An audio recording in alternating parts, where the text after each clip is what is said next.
Um, wow. Okay. Just leave my stuff out. That's right. Everybody else will get it. So we'll hear that. So um, Reagan, take it over.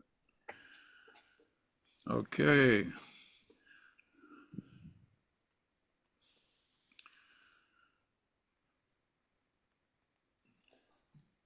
Reagan's going to talk Oh, about acknowledgement.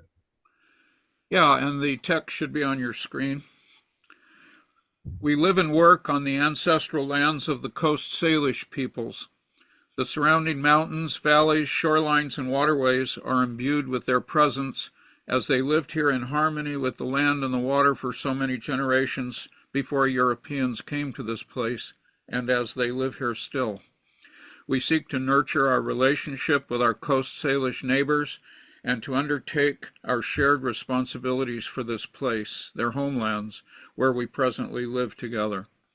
We understand that a land acknowledgement should not be an obligatory box to be checked when shared publicly, but rather one essential step on a long journey of learning right relations and practicing genuine allyship with the first peoples of this land.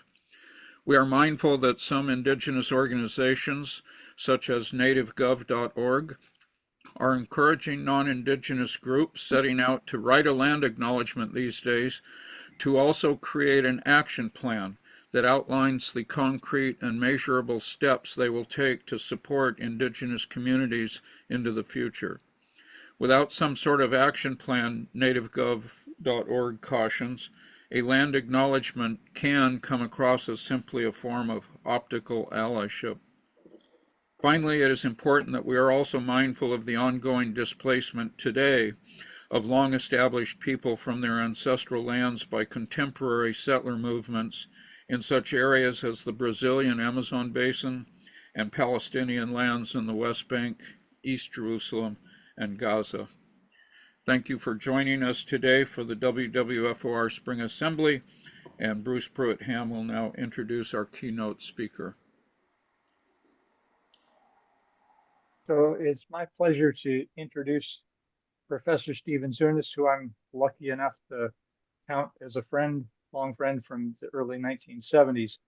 Professor Zunes, as most people are aware from the intro in the promotional flyer, is a professor of politics and international studies with a focus on the Mideast at the University of San Francisco. I'm going to keep my remarks very brief because people can look up his bio, his vitae, all the articles, etc., at his website, stephenzunes.org. And I do encourage you to go there. There's a lot of good stuff and a lot of good videos. Two things that I'll say. One is recently I watched Stephen with Rebecca Solnit at a forum at the University of San Francisco on a webinar. And one of the comments that Stephen made was recounting his own history of activism and his determination that he could do his best work in the field of academia. And I really thought that was a wonderful insight that each of us has certain skills and certain aptitudes, and that we should watch for where is the place that we can be most effective as an activist. And for Stephen, it was as an in the academy, in the university, in the intellectual field. The second point that I would make on that, and I encourage people to look on YouTube for this, is he has been able to take his intellectual capacities and get to the point where he was debating with John Bolton, the former Trump national security advisor at Oxford University. And it's a treat to watch him go up against John in that debate, talking about the role of militarism in international relations. So I encourage people to do that. And with no further ado, the other thing that I wanted to make sure folks should try to read his International Center on Nonviolent Conflict monograph on resisting coups. That is particularly about military coups, but he has written a book on nonviolent social movements and written extensively on how to combat coups. And what we're in is a slow rolling coup, otherwise known as an administrative coup, with an existing executive who is just trying to expand the powers of the executive to the point of ridiculousness, and essentially taking his role as an authoritarian, sort of presumptively and by inch. In any event, Stephen, I'm sure will be very helpful for all of us to understand the current historical moment compared with other places and other times that have faced similar or similar enough situations. Stephen, thank you so much for taking your time out of the retreat that you're on in order to give us your thoughts on this and to help us find our way. Stephen, you're on.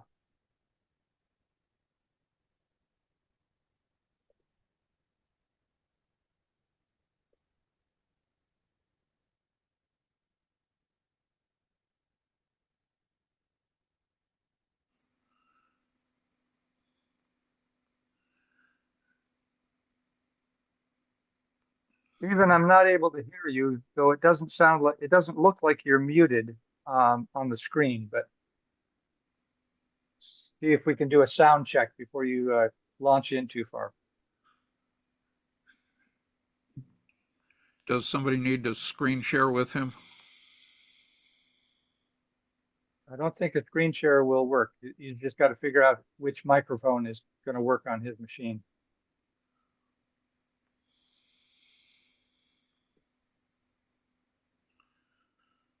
So we'll consider this a sound check. Testing 1, 2, 3. Can you hear me?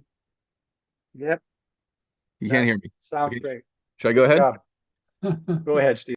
Okay. Well, thank you. I knew a number of you back from when I lived in Western Washington from the in the 1990s. I'm speaking to you from the unceded territory of the Waswas speaking people of the Ohlone here in the Santa Cruz Mountains. I'm at the Land of Medicine Buddha Retreat Center, where my co-housing community is having its annual retreat.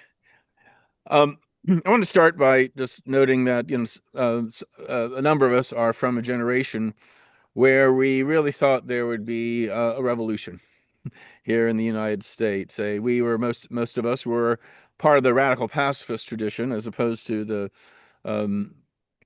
Marxist-Leninist revolution, that we believed that this change could take place non-violently. We appreciated the thinking of people like A.J. Muste, George Lakey, Dave Dellinger, Barbara Deming, David McReynolds. I mean, in certain ways, we were as presumptuous as the Maoists and Trotskyists and others in terms of, and that I think we mistook a clear vision for a short distance. So we did not see this nonviolent socialist feminist revolution, but a lot of the skills and the vision we had may be necessary today in our struggle to simply save liberal democracy. That's really what's at stake here. We are falling into what some people, this is administrative coup, what some political scientists refer to as competitive authoritarianism. That is, you have a government that is, legally elected initially, but starts appropriating more and more power into the executive branch. We've seen this in Hungary, India, Venezuela, Russia, elsewhere. Some political scientists have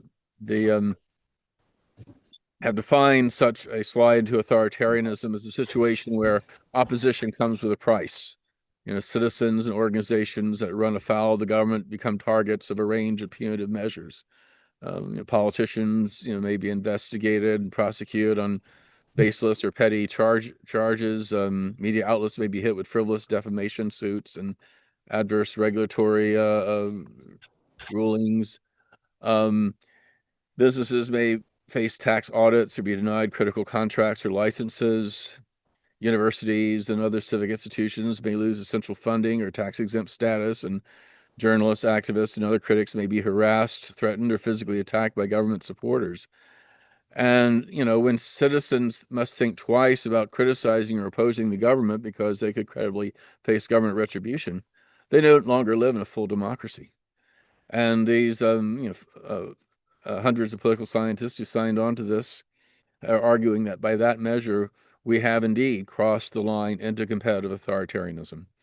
The Trump administration's weaponization of government agencies and a flurry of punitive actions against critics has raised the cost of opposition for a wide range of Americans.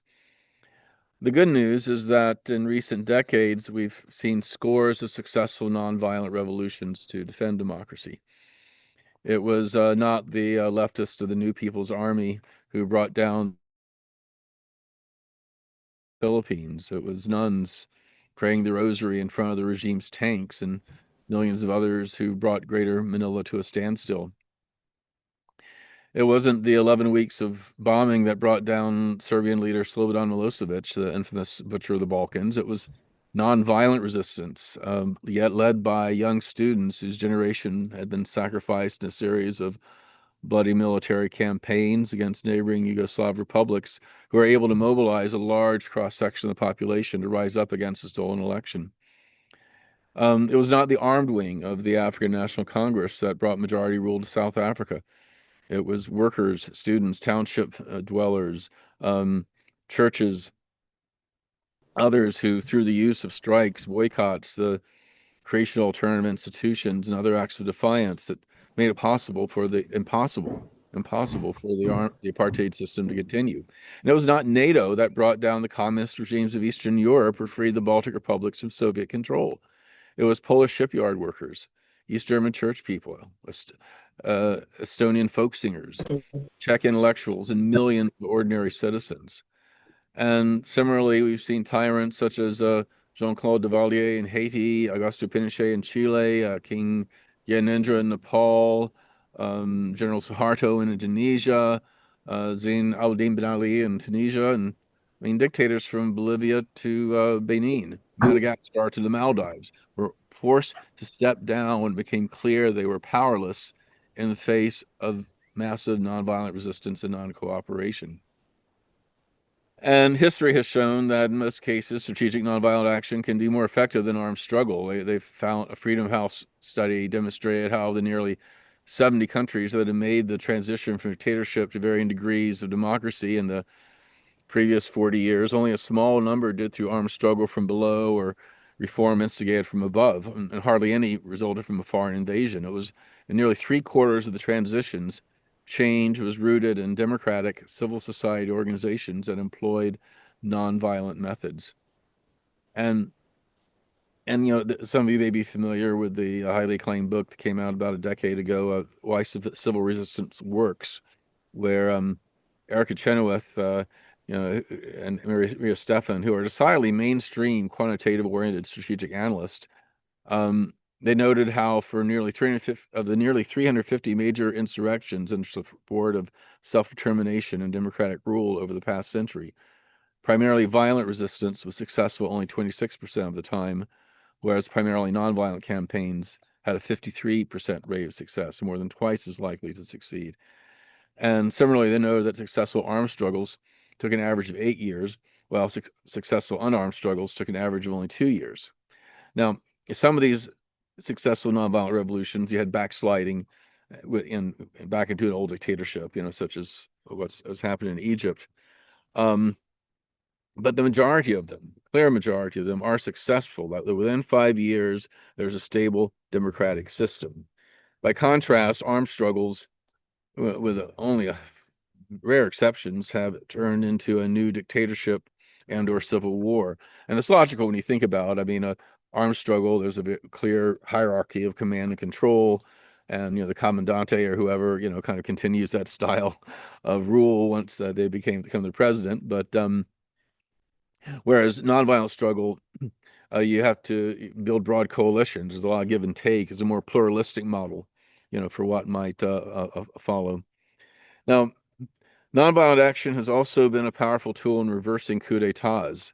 I did a survey where I looked at Germany in 1923, Bolivia in 1979, Argentina in 1986, Haiti in 1990, Russia in 1991. Venezuela in 2002, Burkina Faso in 2015. these coups have been reversed when the plotters realized that after people took to the streets, that physically controlling some key buildings and institutions did not mean they actually had power. Because this is a struggle for society, not for particular geographical locations. Now, there are also a number of cases where we're seeing what we're seeing in Washington right now, of elected leaders consolidating power by enlarging executive authority. But there have been a number of cases where such democratically leaders have taught to do that and been reversed. I think Guatemala in 1993 and South Korea just last year. Now, of course, not all pro-democracy movements have been successful. Some have been suppressed. I mean, we think of Syria, China, Belarus, Myanmar, Bahrain. But it's important to remember that nonviolent struggle, like armed struggle, will only succeed if the resistance uses appropriate strategies and tactics. A guerrilla army cannot expect instant success through a frontal assault on the capital. They know they need to initially build cadre and engage in small, low-risk operations such as hit-and-run attacks. They need to seek sanctuary. They need to take time to mobilize their base and peripheral areas before they have the chance of defeating a well-armed military forces of the state. And so similarly, it may not make sense for a nonviolent movement to rely primarily on the tactic of massive street demonstrations in the early phases, but diversify their tactics, understand their strengths and weaknesses, analyze the strengths and weaknesses of the regime, and act accordingly.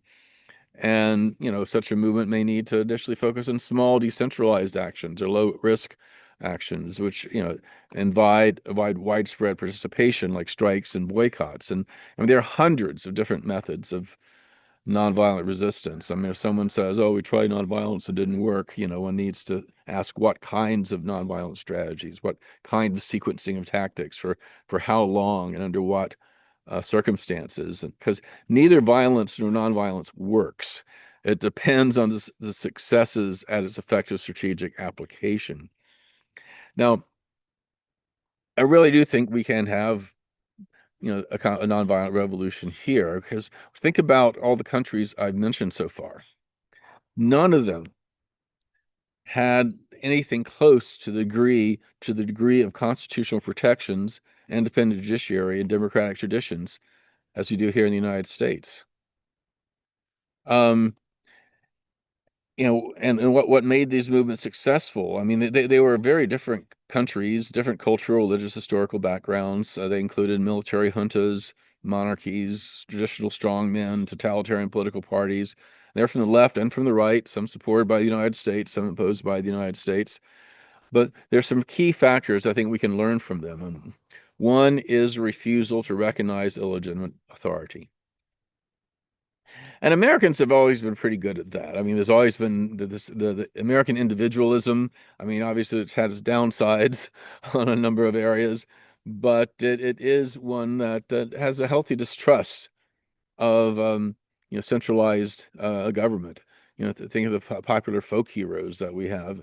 They're those who are willing to disobey the rules, and that's one of the first criteria of successful and nonviolent resistance. On the downside, we do have we do have a strong presidential system. It's not like we can force a parliament to do a vote of no confidence. I mean, impeachment's much harder to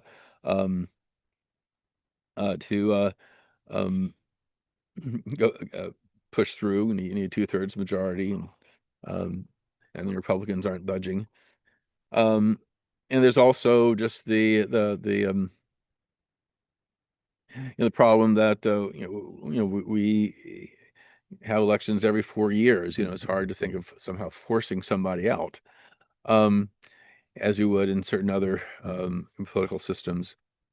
But refusal to recognize illegitimate authority. That's the first one. The second thing is mass mobilization, and you need to have a lot of people involved. And the marches on January 20th and the marches last month. I mean, in terms of numbers, they got pretty close to what we saw in other big mass uprisings. The initial women's march of 8 years ago, but also, it's comparable to the moratorium of October 1969, if you remember that, and when demonstrations coming from all over the country. So we already have a movement that is as large as, say, the anti-Vietnam War movement was, near near its peak.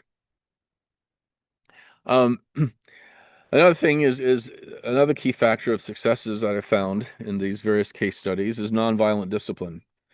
And that's really, really important, because we obviously do not want to give the state the excuse to crack down more. And I think it underscores the importance that we do a lot of training, both on a strategic level as well as a tactical level, because we do have these black bloc types. We do have a lot of people who've never really been trained before, never really been involved in nonviolent action before. And people need to know what it's about and how it works. And that's really and so getting trainers out is very important. Another factor in the successful movements has been the defections within the government and security forces. And on the plus side, government workers and have been great in terms of their resistance. They need to do more so. These are civil servants who are dedicated to doing their job and don't like them not just being laid off, but not allowed to enforce the very rules and the laws that they're supposed to enforce. Defection of security forces, that might be a little more challenging. And a lot of countries, you have conscripts. They're much more likely to defect than people who enlist voluntarily. But it's also true that the armed forces in this country are from disproportionately from racial minorities and poor working class people who are being hurt by the policies of the government. It could be our allies. On the downside, even though we might, even if we are able to neutralize in certain ways government forces, you have a lot of people with guns in this country, far right-wing militia, and with military-grade hardware. I mean, I think in the case of a major uprising in this country, I think we can assume there will be right-wing terrorism, that there will be violence, not necessarily just from the state. A final factor I want to talk about is that in the successful movements, you've had grassroots parties, the grassroots activists, from the the more radical elements, coming out of civil society, or the more direct action oriented people, and have to cooperate and work with the more mainstream opposition parties. And that's often a tension that you see in these kind of struggles, even more so here, because our opposition party, we have one really that has any power, and it's decidedly centrist, that doesn't trust, in fact, is even kind of scared of its base. And we are we are understandably very skeptical of them for what the Democratic Party has done or not done. The fact that the Democratic Party, in terms of Washington and leading Democrats, overwhelmingly support Trump's policies regarding the Middle East, in terms of supporting Israel's genocidal war on Gaza. That's certainly alienated a huge number, especially younger people. In fact, I've seen some data which strongly suggests that Harris's inability to distance herself more from Biden's support of Israel's war was a critical factor in losing in the big drop off of Democratic voter turnout among not just Arabs and Muslims, Arab Americans and Muslims, but other minorities and young people and progressives. But we really need to be able to build alliances and get the kind of broad-based support that are necessary. But the fundamental thing is to recognize that political power ultimately does not come from above. It ultimately comes from the willingness of people to obey those in positions of authority. So non-cooperation is critical. that political power is ultimately dependent on the acquiescence of the people, and we are the people. We are not powerless, and we need to analyze, understand the pillars of support that keep up the system, and figure out a way to challenge it. Now, I am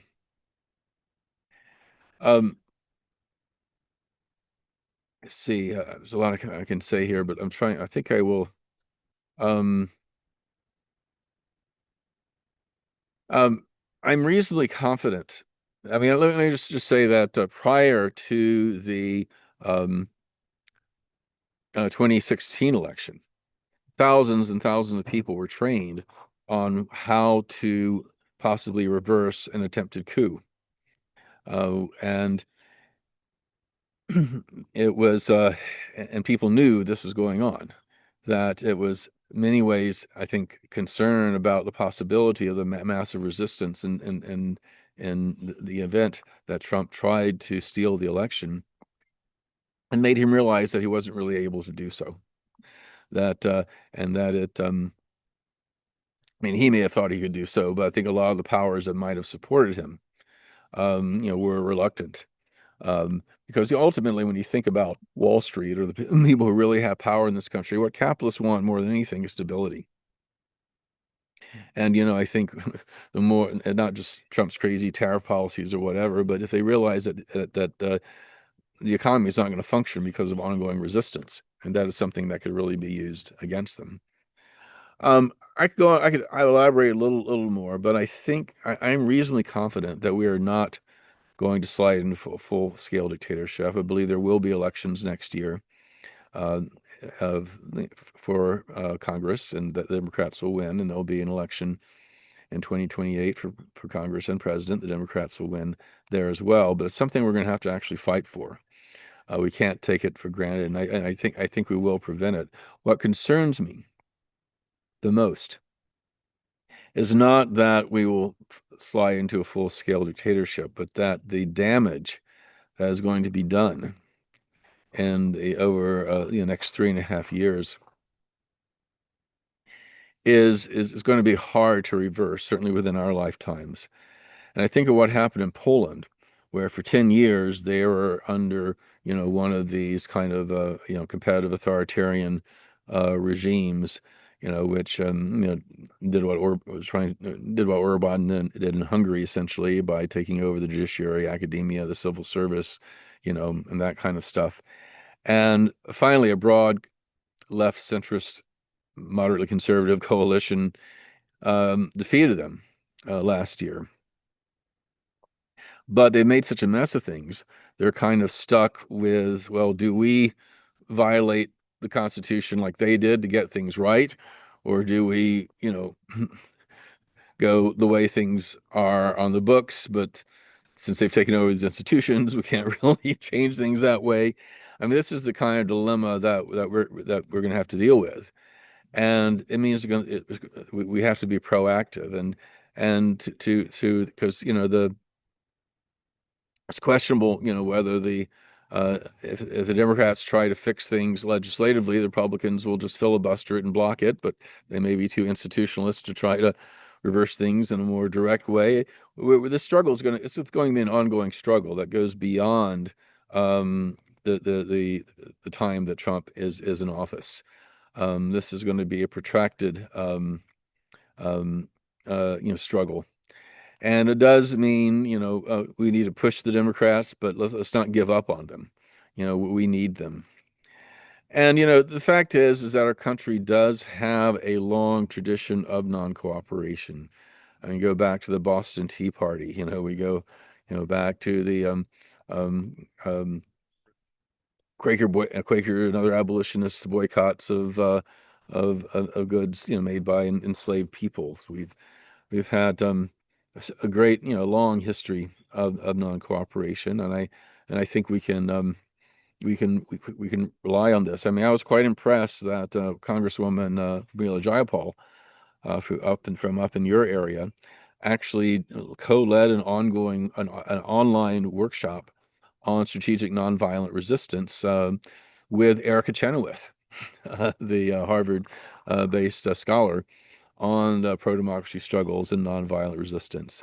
And most shockingly of all, David Brooks, the conservative columnist, several weeks ago called for basically nonviolent revolution, and he even quoted from Erica Chenoweth in his article. So this is and I think folks like us, who've been part of these struggles for many, many years, we are an incredibly valuable resource. The stuff that we did kind of on the edges for specific campaigns, like against a nuclear power plant or against, particular. I mean, we've honed these skills over the decades. But in many ways, I would say this is our moment. This is kind of this is when we are needed.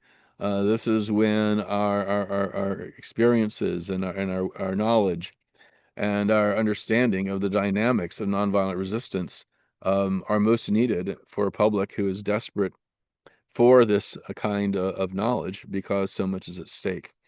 So why don't I stop here, and I'll just open things up to any discussion or questions or anything else people have. Stephen, thank you very much. Can you hear me okay?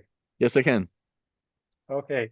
So David Lambert contacted me to say that his internet is gone down, so we continue to have technical and personnel issues that are complicating things. But in terms of the question and answer, I'd encourage folks to put their questions into the chat or to raise your hand. I can't see everybody in terms of raising your hand, so it's probably going to be better to use the chat. And then I'll, Stephen, I'm assuming you have access to the chat as well. Yeah, I see Dick Burkhart raised his hand. He can go first if you like. Yeah, Dick, why don't you go ahead and start us off? Well, I just like your last statement that this is our moment, except we have a problem. Most of us are old. Mm-hmm. These nonviolent revolutions aren't going to work without a much larger contribution from younger people. Mm-hmm. And that is critical. But you're right about many of them are not trained in nonviolence. It's not just the black bloc, for example.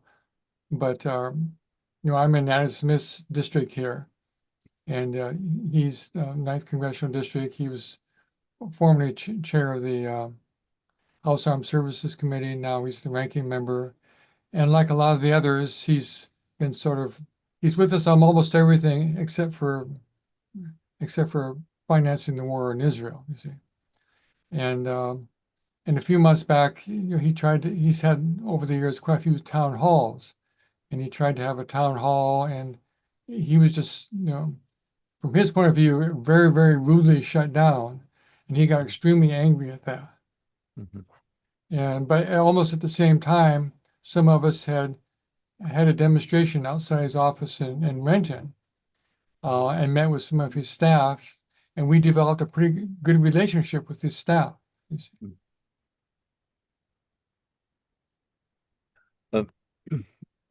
And Mary Lou just wrote about training and stuff. I mean, in terms of our age and the like. I mean, that is, I don't think can't expect to be in the forefront of the movement itself, but we can in many ways offer some skills. I remember, if I recall, a number of you were part of some kind of training collective in the Seattle area that existed for a time.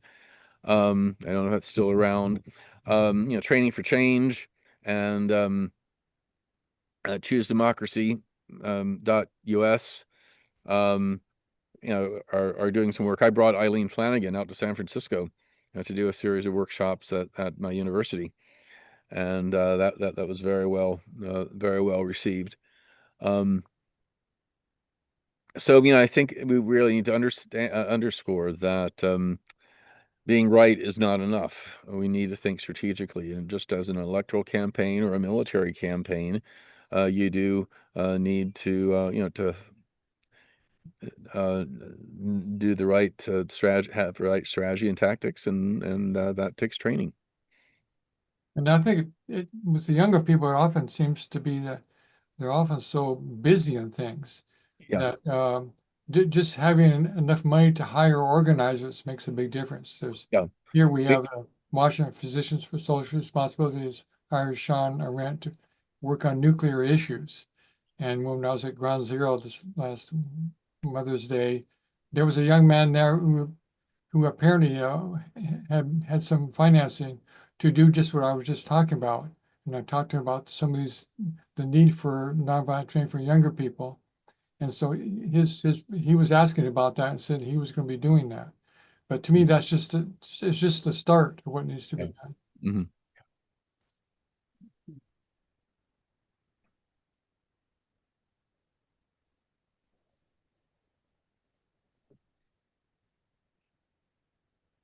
Put a link in the chat in response to Mary Lou's question about the nonviolence training and picking up on Stephen's comment about Pramila Jayapal, who's doing the nonviolence training through what she's calling resistance labs. And so if you follow that link or just Google Jayapal resistance labs, you'll find it. And she's trained over 20,000 people so far. There are a series of these trainings, and she's going to continue to do more, going deeper and deeper. But for people who've missed doing that, you can just click a link and get to watching one on a video, or you can sign up for one that's going to be rescheduled. So they're being scheduled at a regular basis, and I highly recommend it. And let's just step back. Both. Let's stop and think about the significance of this. That we have a member of Congress, an influential member of Congress. I mean, he's been head of the Progressive Caucus, which is one of the largest caucuses on Capitol Hill, who is actually helping to train people and organize people for massive nonviolent direct action. And we've seen some former activists, like John Lewis, who ended up, nonviolent activists who ended up in Congress, later in their careers. But in terms of someone who's actually in Congress, actively being part of ongoing resistance like this is a new thing, and I think it shows that we are at a unique moment in our history, that we are bringing together both those on the electoral side of politics and with those who've been on the grassroots.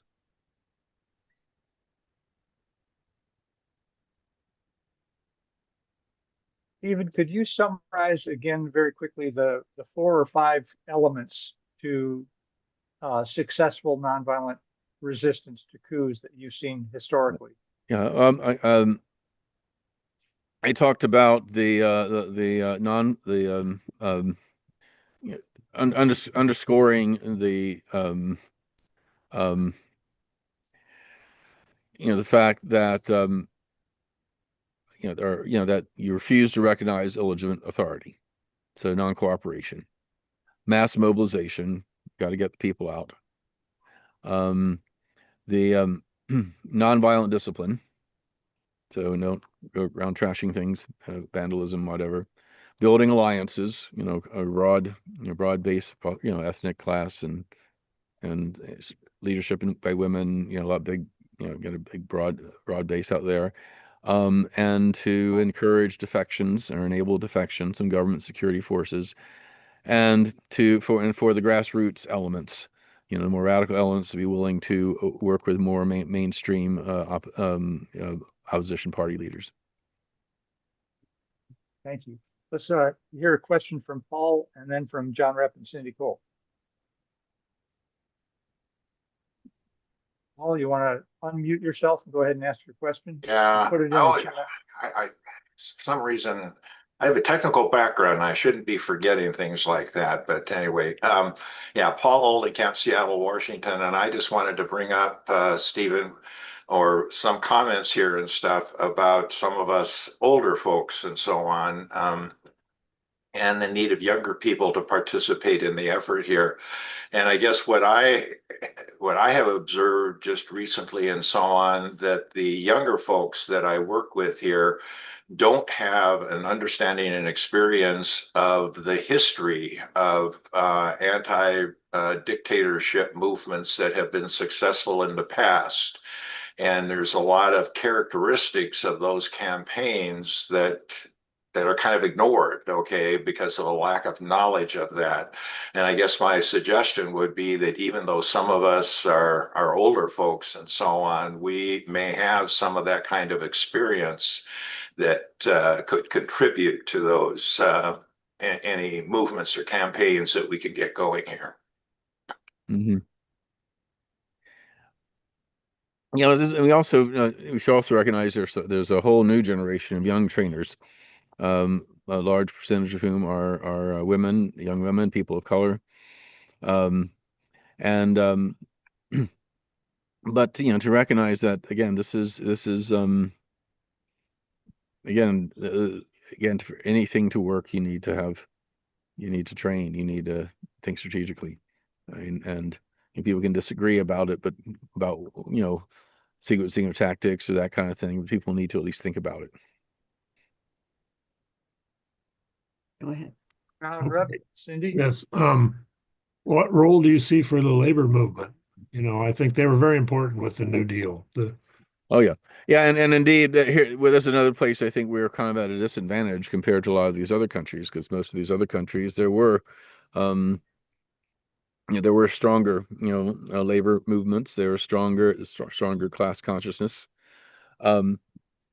The good news is that though the labor movement is pretty strong, with maybe 12% of American workers, and half of them are professional unions like mine, but as opposed to more blue collar unions. But the fact is that there is much. The labor union is a lot more progressive than during our youth under George Meany. That you do have leaders of the AFL-CIO who've talked openly about general strikes, doing a general strike in case Trump crosses a certain threshold, and that but again, the numbers aren't good. We need to, but at the same time, we're seeing a lot of historically unorganized workers organizing. I mean, like Starbucks and places like that. And we have all these students. I mean, think about what if there was suddenly all the students said who had all these billions and billions and billions of dollars of loans suddenly said, we're not paying. Unless we defend our democracy is defended here or something like that. I mean, that could cause a bigger crisis than the subprime mortgage crisis back in 2008. So people. So even if we can't organize, even though our labor unions are not as strong an organizing base as they are in other countries, I think there are other ways that we have power from below through strikes of various kinds and non-cooperation. Any other questions? There's one online from Cindy, Cindy Corey. Hi, Cindy. Could you speak a bit about your view of the vulnerability of those individuals and organizations that publicly support BDS as an approach to opposing occupation, apartheid, genocide perpetuated by Israel? And how do you think we should respond to that? And this is critically important, the crackdowns we are seeing. And they're not going to stop at BDS. I mean, already, when Texas, let's say of Texas, for example, seeing the success of the banning boycotts targeting Israel or the Israeli occupied territories, it passed almost identical legislation punishing those who boycott gun manufacturers or carbon polluters. And boycotts are one of the most basic forms of non-cooperation. And what's very disturbing is that you have a lot of Democrats who are supporting this. I mean, they're in Democratic state legislatures and governors in places like Illinois and New York have punished Ben and Jerry's because they refuse to sell ice cream in Israeli settlements. They sell in Israel. They haven't endorsed the BDS call. They just won't do it in the settlements, and they've divested from Unilever, the parent company. And we've seen, universities, crack down on pro-BDS groups much, much harsher than they did for the BDS campaigns in the 80s, when I was in grad school, targeting apartheid South Africa. I mean, there are a number of reasons for this, but it's one is that they're a lot more dependent on private contributions and corporate money than they used to. And obviously there are pro-Israel groups that are involved as well. But I think it's actually much part of a much broader effort to crack down on civil society and civil resistance of any kind. And so I think we need to, and again, even one doesn't have to be anti-Zionist or to take a particular stance on Israel-Palestine to recognize that these are major attacks on basic civil liberties and basic very basic rights, and we need to do our own boycott. I mean, I personally have written Columbia University and Cornell University, my alma mater, and NYU, and those that have been particularly egregious in cracking down, saying, look, I am not going to recommend any more students to your grad school or law school or whatever. I think there needs to be, pressure from other directions.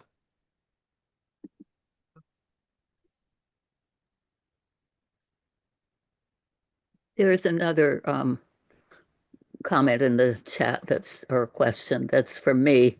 Can you comment on the role of social media and fake news in our current situation and how to work positively with social media and other media?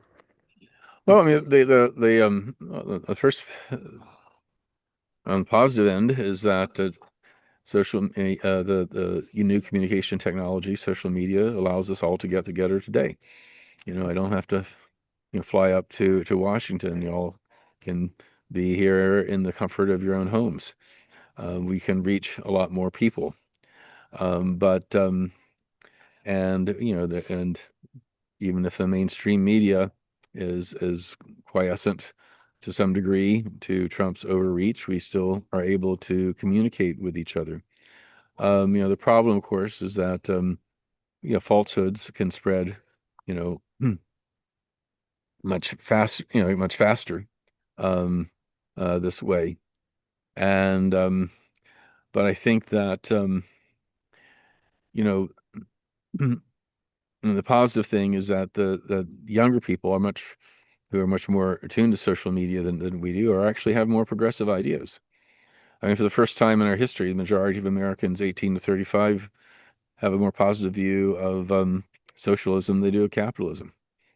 Even on specific issues, that age group is overwhelmingly pro-Palestinian, or at least very much opposed to Israel's genocide and the U.S. support for it.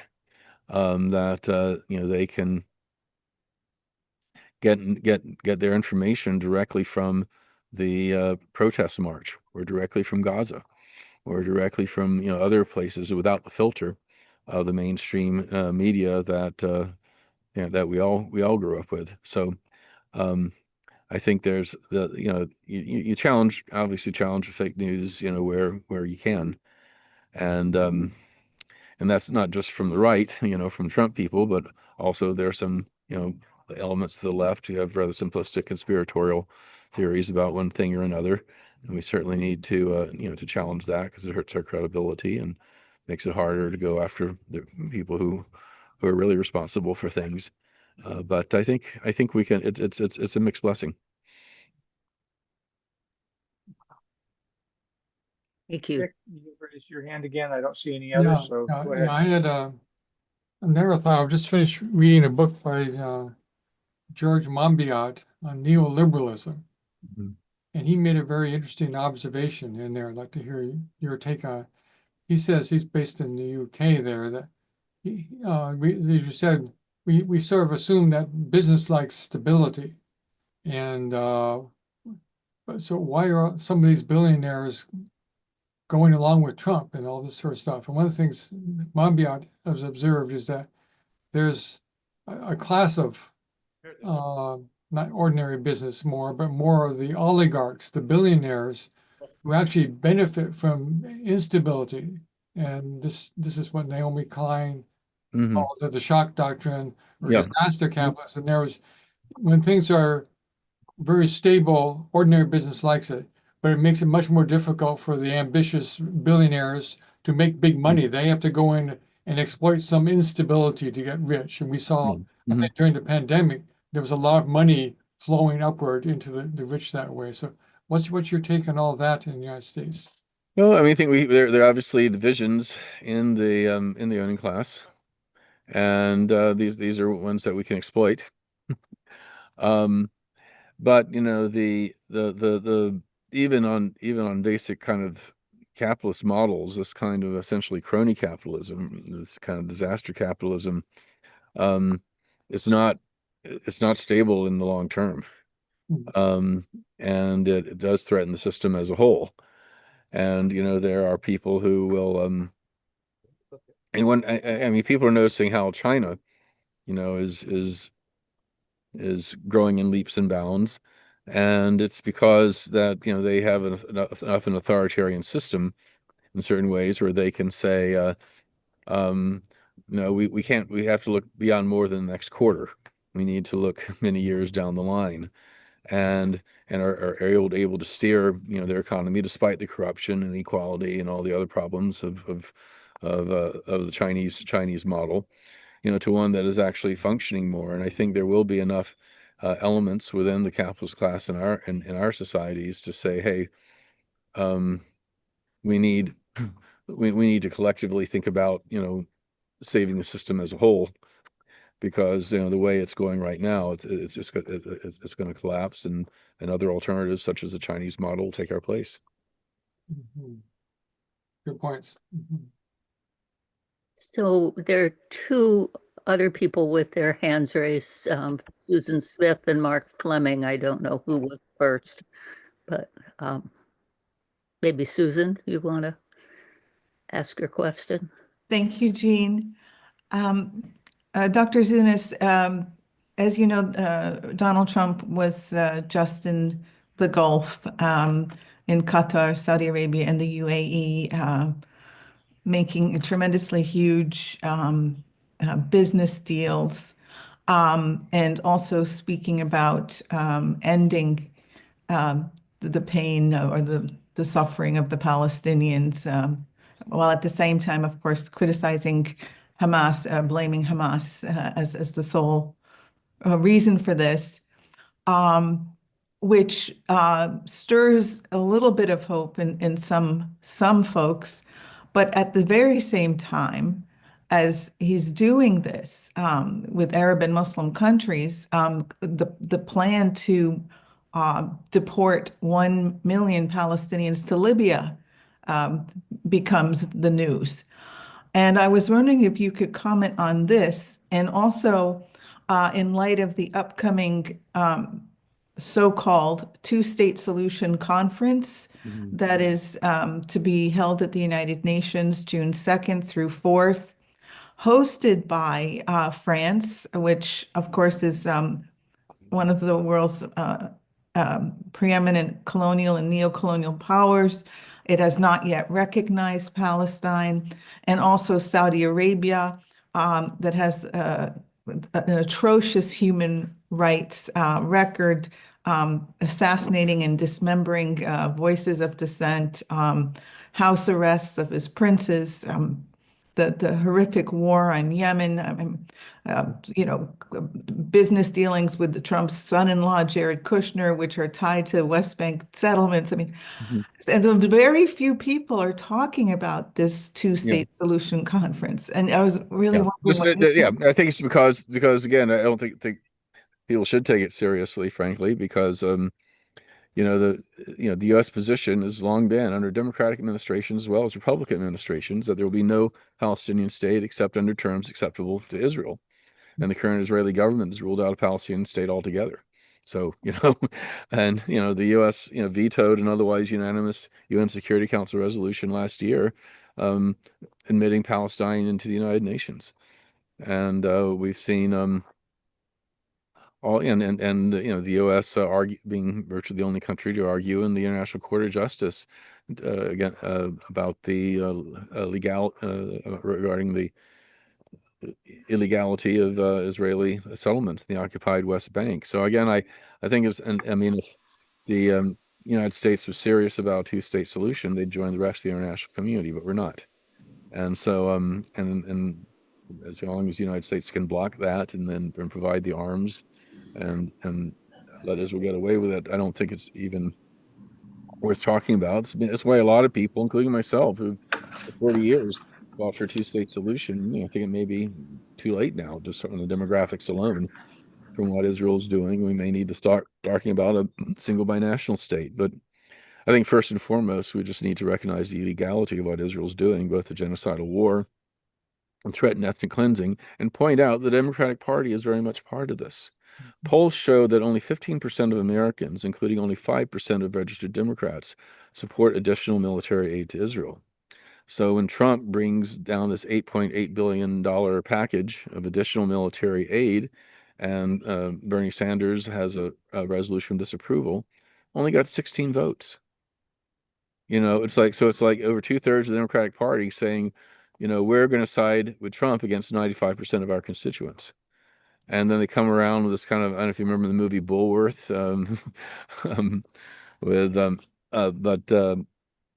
a Democratic senator finally being honest, saying he's,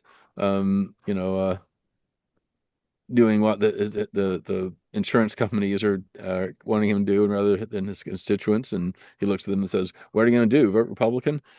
I mean, that's sort of the attitude that the Democrats are having. But we just need to really hammer them that they are supporting unconditional military aid to a government that is not only committing ferocious, I mean, just horrific war crimes. With the express effort of physically destroying it and engaging in ethnic cleansing. I mean, these are the people who are supporting this, and I'm talking about again the majority of the Democratic senators, and would be the type who'd be supporting Rios Montt's genocide in Guatemala in the 1980s, or the Contra terrorists, or the Salvadoran death squads, or think of the other genocides the U.S. has supported, East Timor, Bangladesh.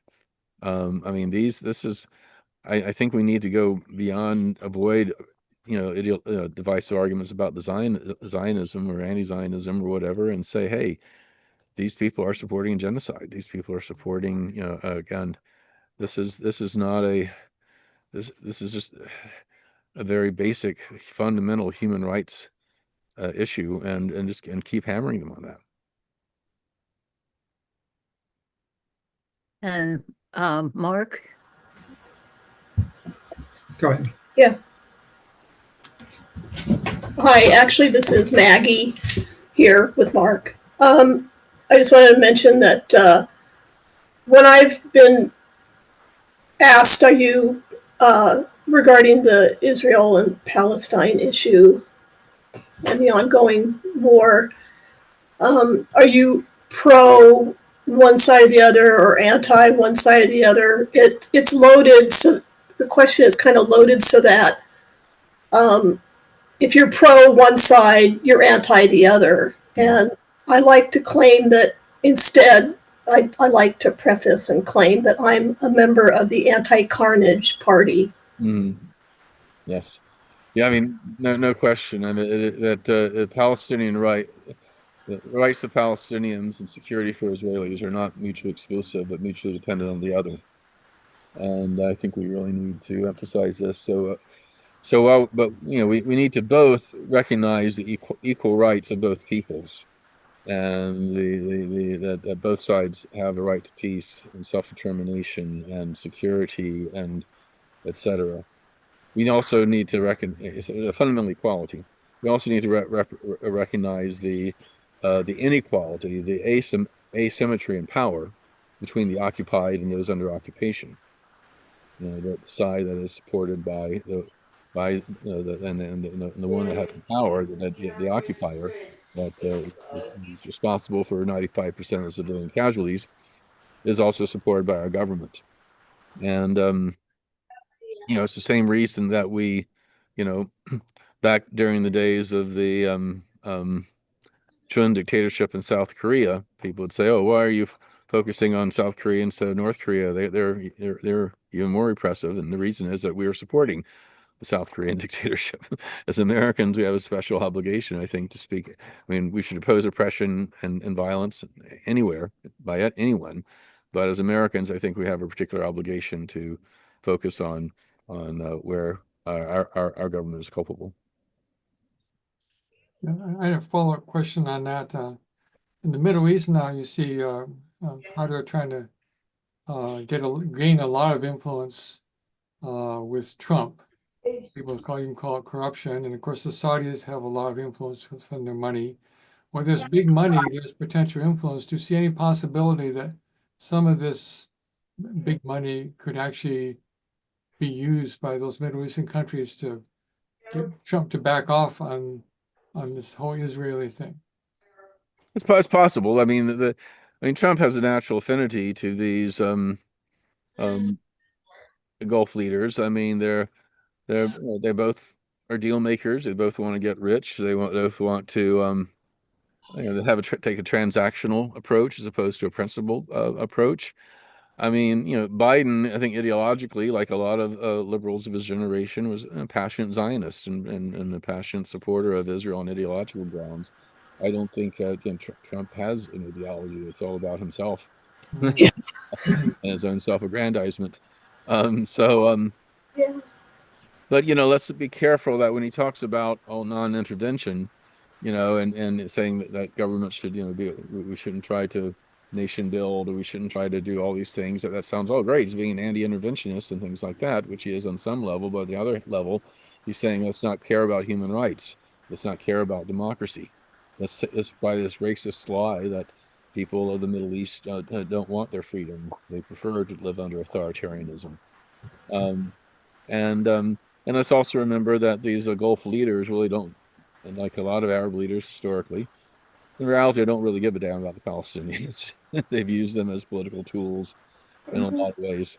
So I would not. I think if we're going to change U.S. policy and the Palestinians are going to be free, it's going to have to be us on the grassroots level.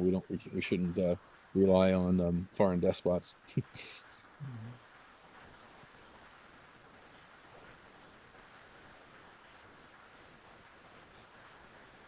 Looking for other hands. I don't see any.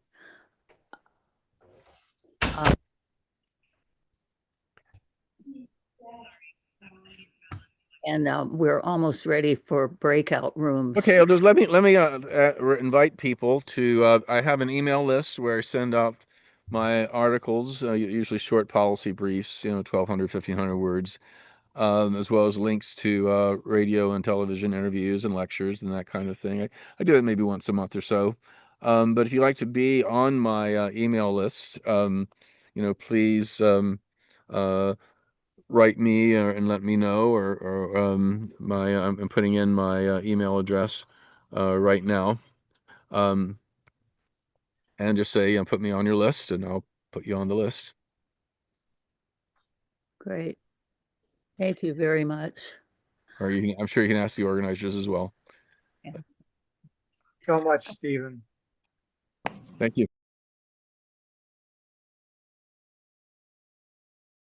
The Mike Yarrow Peace Fellowship panel. We had 7 who were arranged.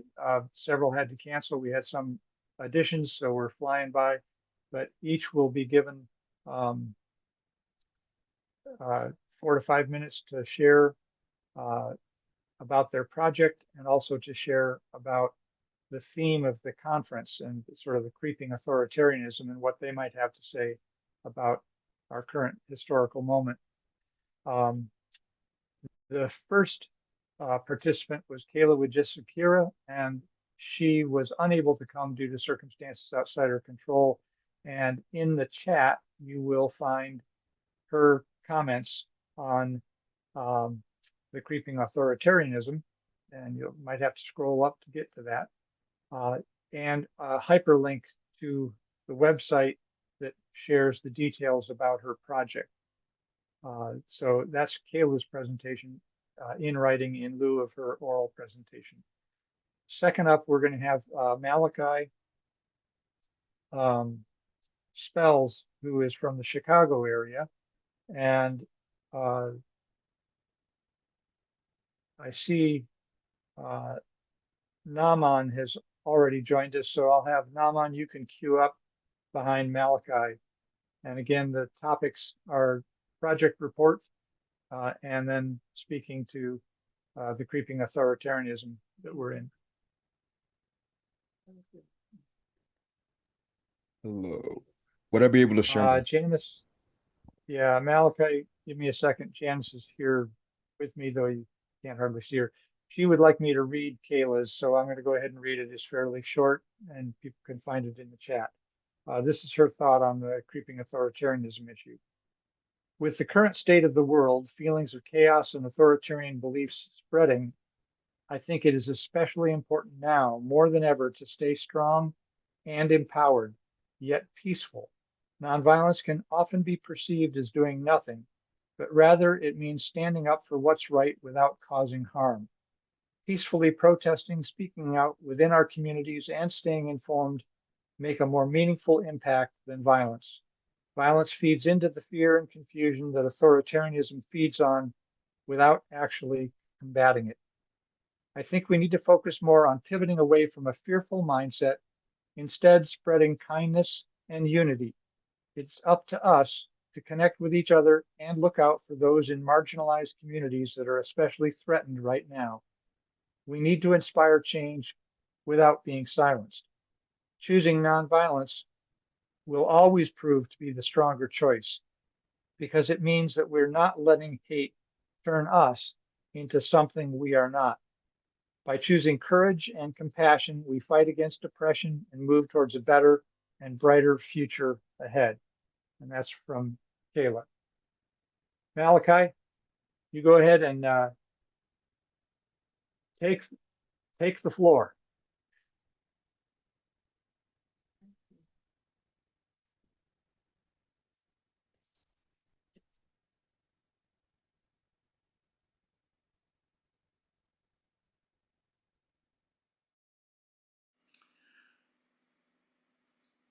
All right. I think he's. And take the floor. I'm queuing up my screen right now. Sorry about that. Okay.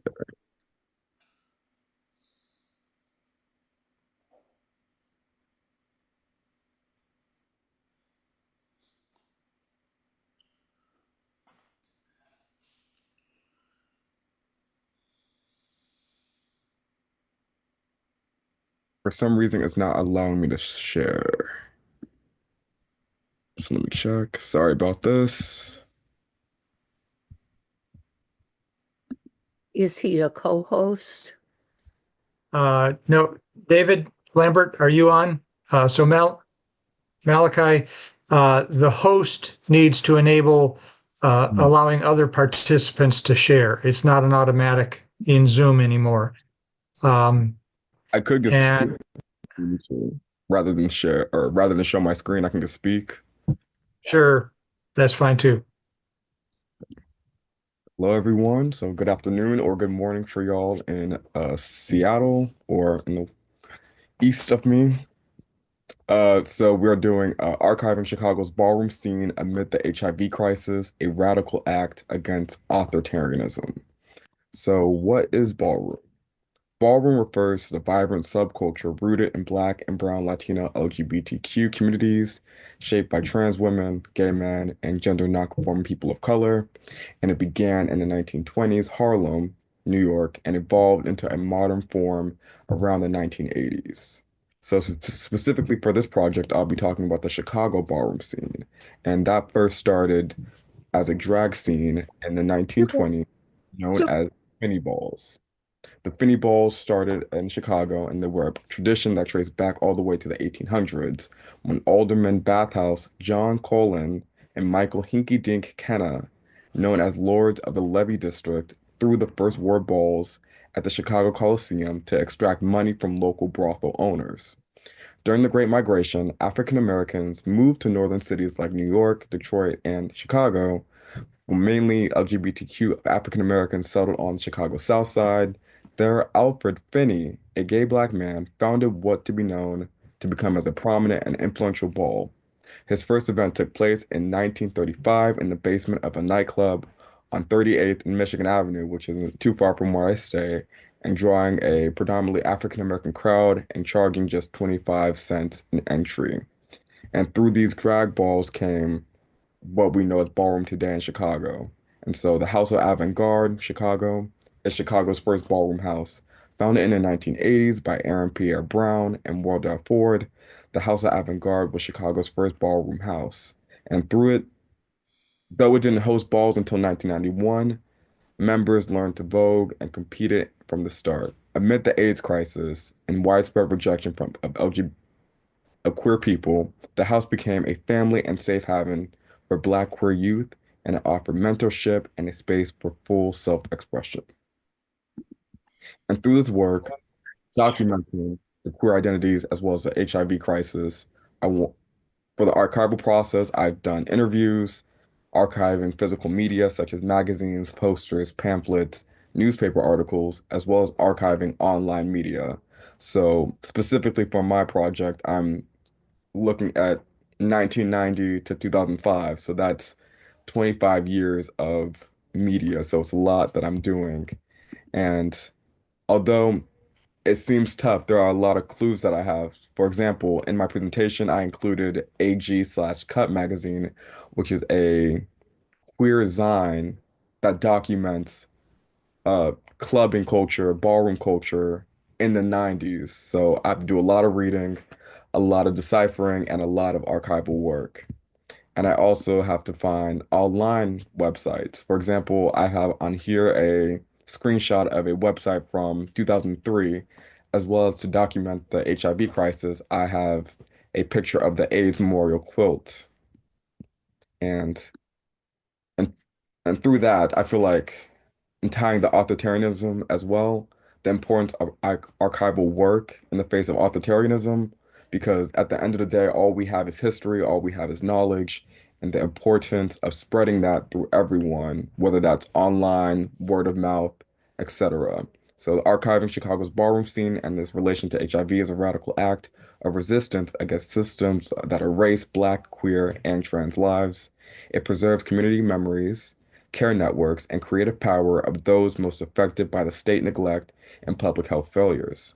By documenting these stories, the archive challenges authoritarianism control over history and asserts the values of lives often deemed disposable.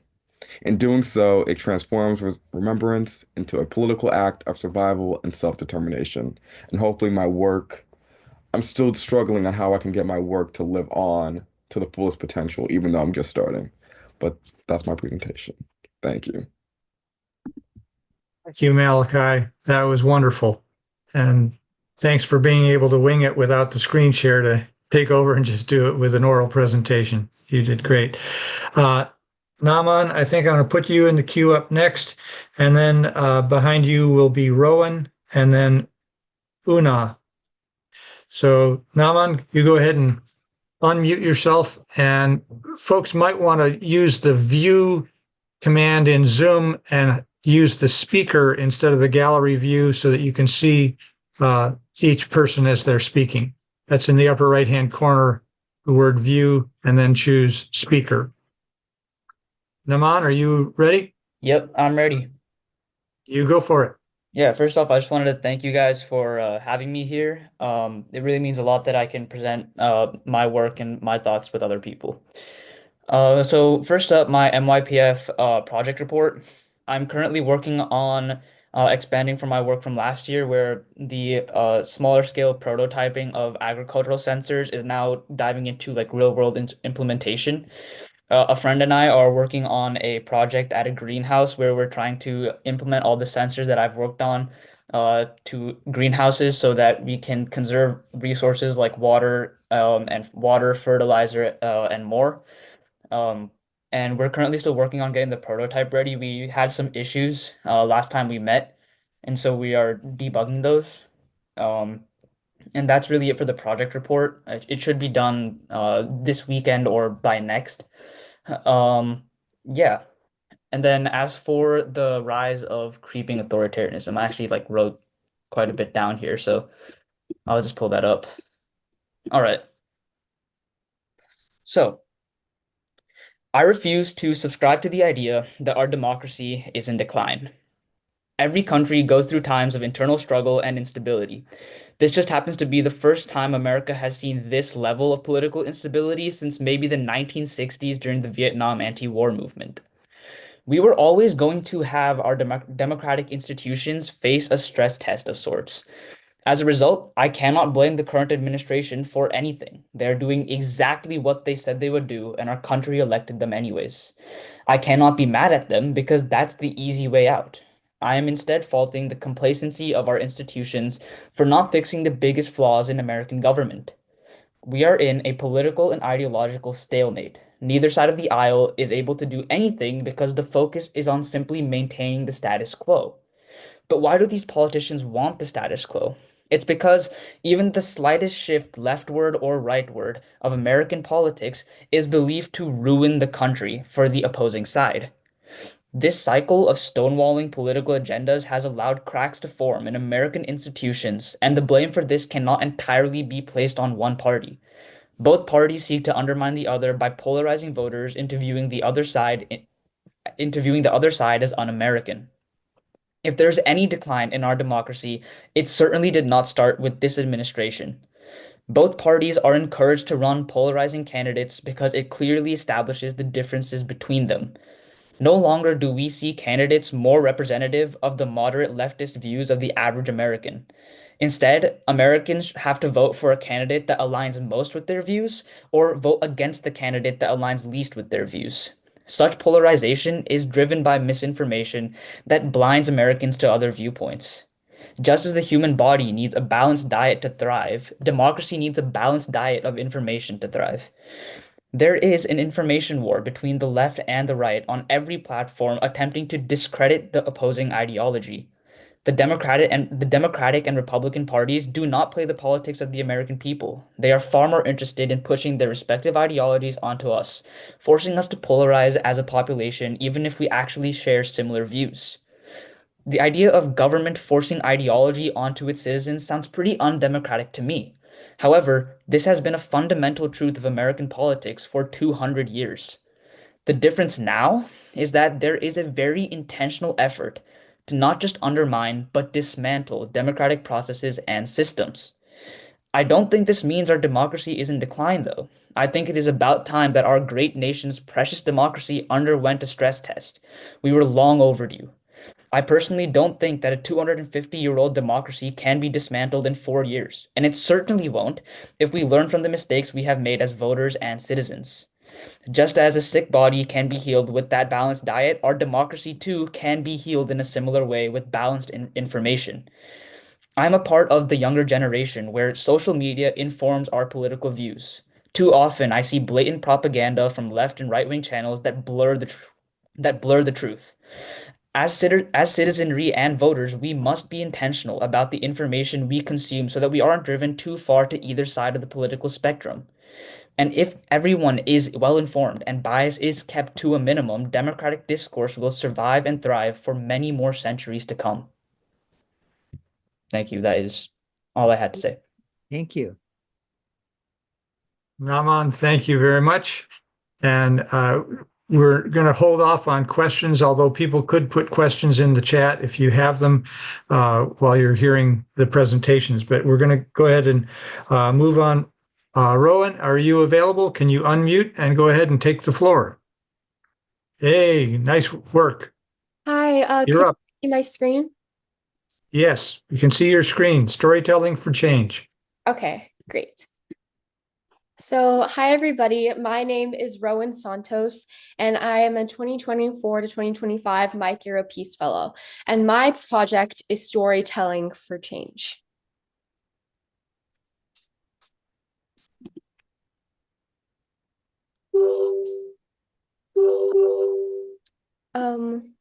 One second.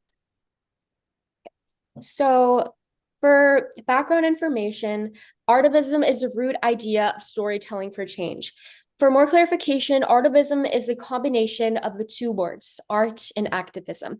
It is an art medium such as dance, poetry, digital design, art, film, or acting, etc., that addresses an injustice, aiming to make change through art. So, storytelling for change aims to amplify diverse voices through the arts. Art is a powerful vehicle for change and social impact, which has the power to impact inclusion, empathy, and advocacy. And by giving individuals a platform to share their experience and perspectives, we can foster empathy, raise awareness, and drive collective action. So here are some personal examples of how I have made artivism come to life. So firstly, I had the opportunity to be in the movie Batgirl, playing young Alicia Yeoh, the first gender expansive character in a DC movie. And hopefully this represented youth and inspired me and others that they can do anything regardless of their identity. Although the film was unfortunately canceled, I had an amazing experience and opportunity. Furthermore, I had also had the opportunity to illustrate a piece at Pride, bringing awareness to the Philippines' history of LGBTQ+ acceptance and culture before Spanish colonization. So here are some of the goals for storytelling for change. First is arts access, and I hope to share arts resources so they are more accessible to all, especially from where I live in Auburn. Art education isn't as accessible, especially amongst elementary schools. As of now, I haven't honed on to the school yet, but I've been focusing on the goal of advocacy and expanding the platform to showcase art of diverse youth. So the first thing that I've accomplished through being a MYPF Peace Fellow is hosting a social media account. So the mission of my social media platform is to connect with hundreds of individuals to share and give a platform for youth and their artivism. And throughout my project, Storytelling for Change has been able to reach almost 600 individuals to connect with our mission. Through hundreds of monthly viewers, Storytelling for Change has been able to share progress and educate individuals in artivism. So here's a photo of the Instagram page, and below is a Google form for youth to submit their art. So the goal is to create a dynamic platform for youth to share their art while representing diverse voices through artistic expression. And in the future, I hope to expand this and future voices, as I've only had the opportunity to feature about 2 voices so far, which I will continue expanding in the future. So I've also harnessed protest art. So through Storytelling for Change, I've used art as a form of protest to create protest signs to advocate for change. And this photo is during the march against the banning of gender-affirming care at the Seattle Children's Hospital. And I created a protest sign of art to protest for impact.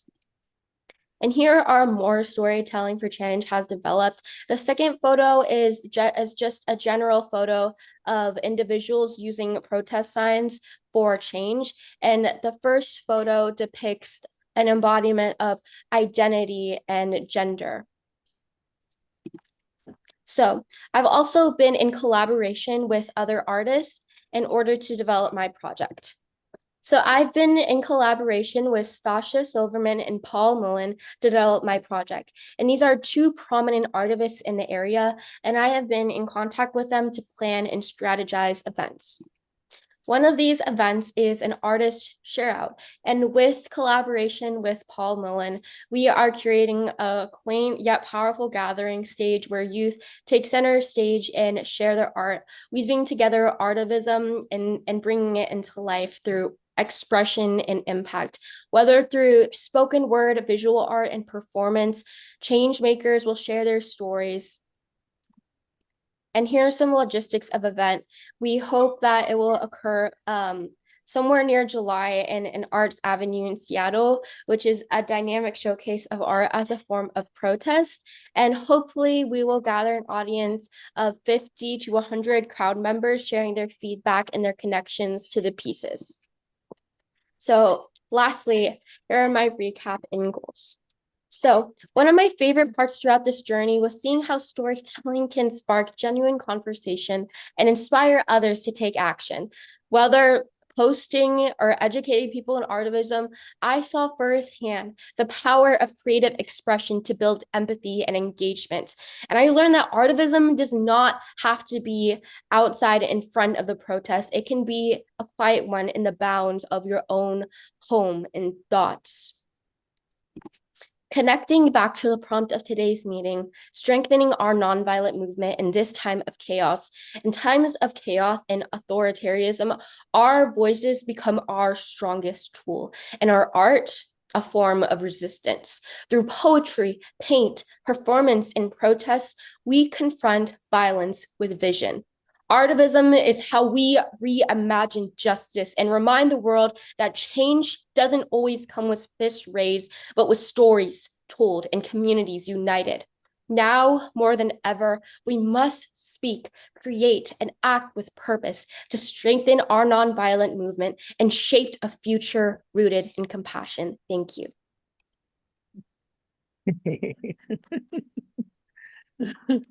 Thank you very much, Rowan. That was wonderful. Thank you. And all the panelists should stick around because we are going to have a question and answer after the panel. All the panelists have had an opportunity to speak, and we're getting close.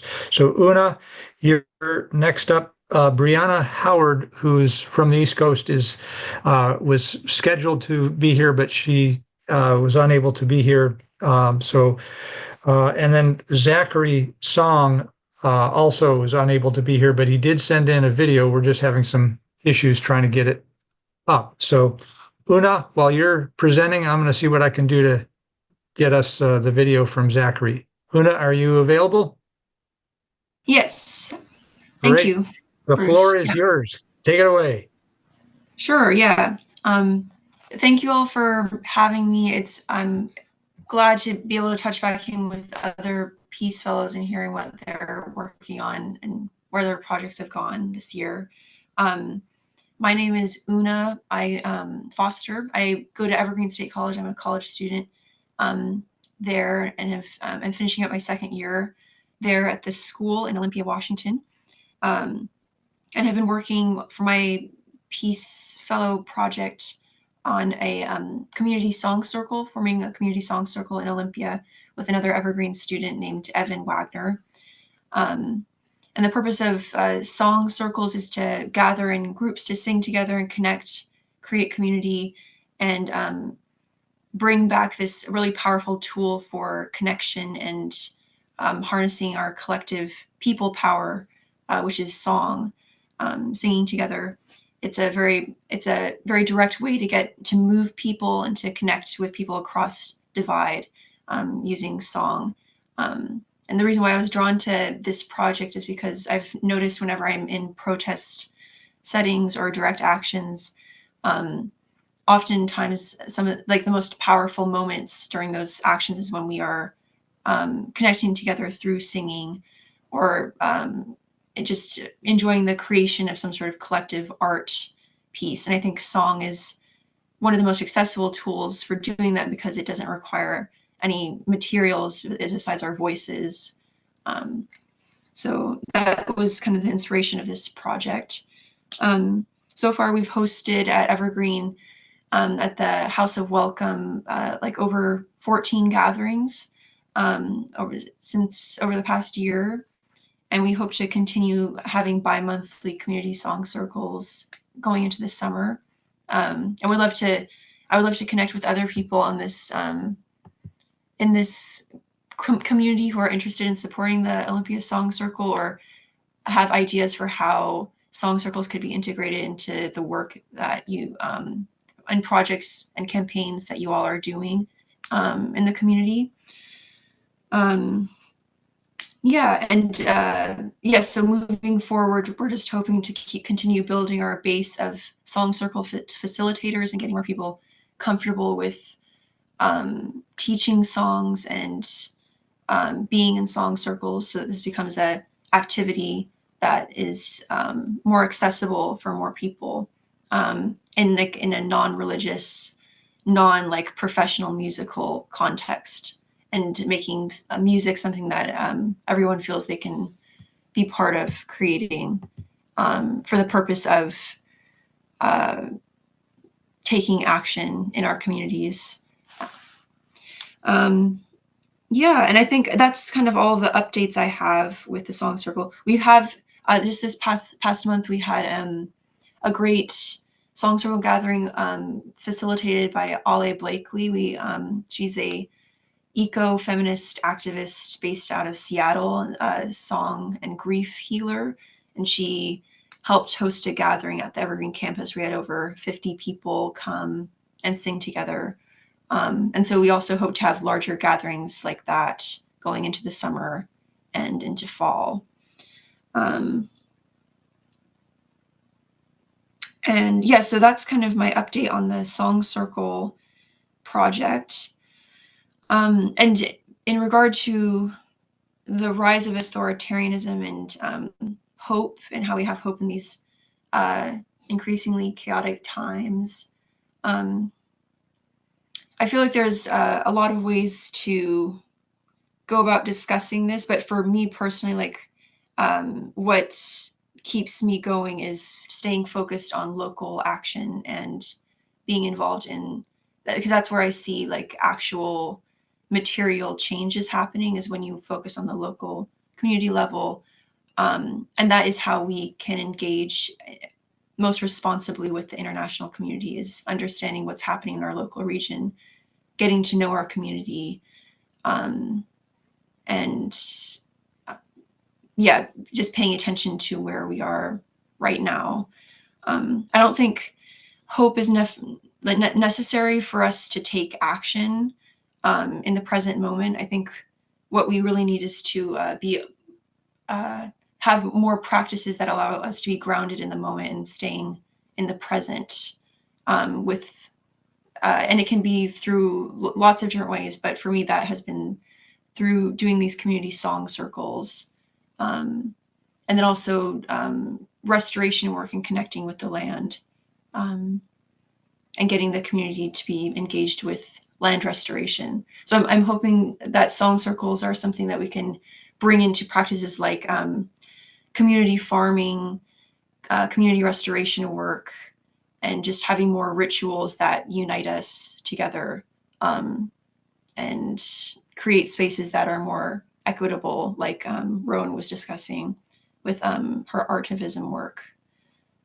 Yeah, and so that's, thank you all for listening, and I'm excited to hear if anyone has questions, and the other presenter after me. Thank you, Bruce. Thank you, Oona. That was wonderful. And our last presentation was going to be from Zachary Song. Zachary was going to email a video link that he had prepared previously, but it has not come through. So what I'll propose is that we can send out an email to all of the participants here. We'll include a link to Zachary's report. And so we can move now into the Q&A for the Mike Yarrow Peace Fellows. We can try it with people raising their hand, and the way to do that electronically is on the lower command bar. There's I believe it's a react button. Am I right? Nope. Yes, it is. It's under there. There's a sub thing that says raise hand. If you can't figure that out, go ahead and put your question in the chat, and I'll monitor the chat. And if you are directing the question to a particular panelist, please mention the name so that that person knows that they're the one that's being asked. Otherwise, if it's a general question for any of them, then we'll let them compete to see who's going to respond first and see how that works out. Are there any questions for any of the panelists so far?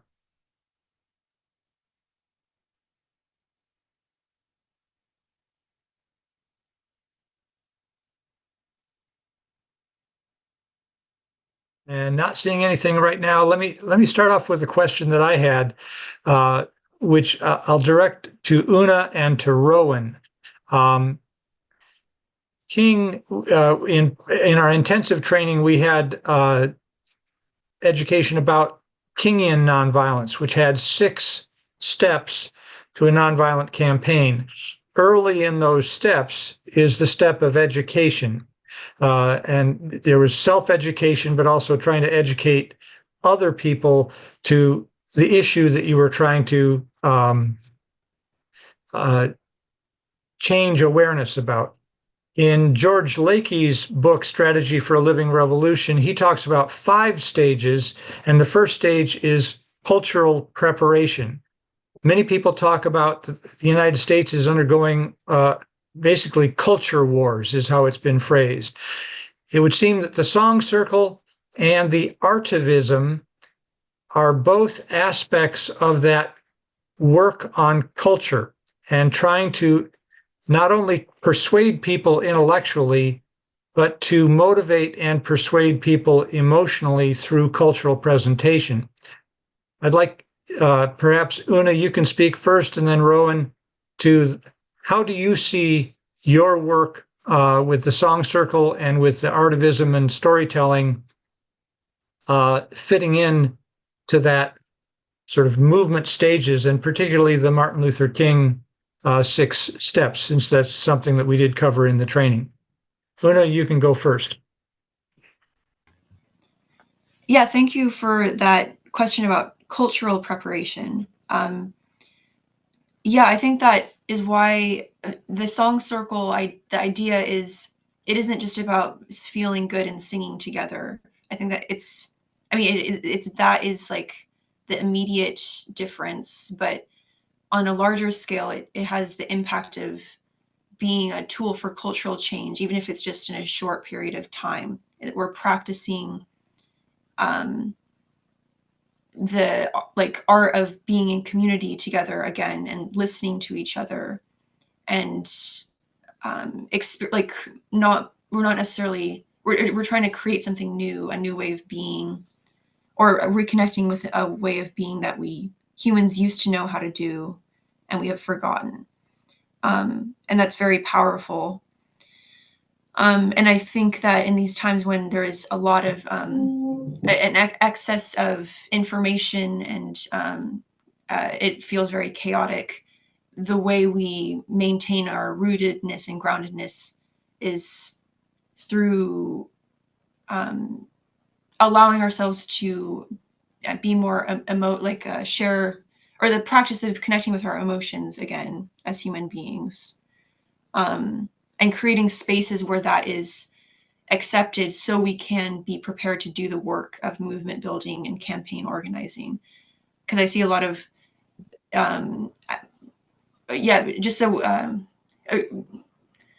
in some song circles we're trying to create new ways for us to honor our emotions as human beings and create new cultures because we've lost the cultures that used to do that. Indigenous cultures, or many of us have lost connection to those cultures. And so bringing that into the present can help with that. That was a bit rambling. Yeah. Sorry.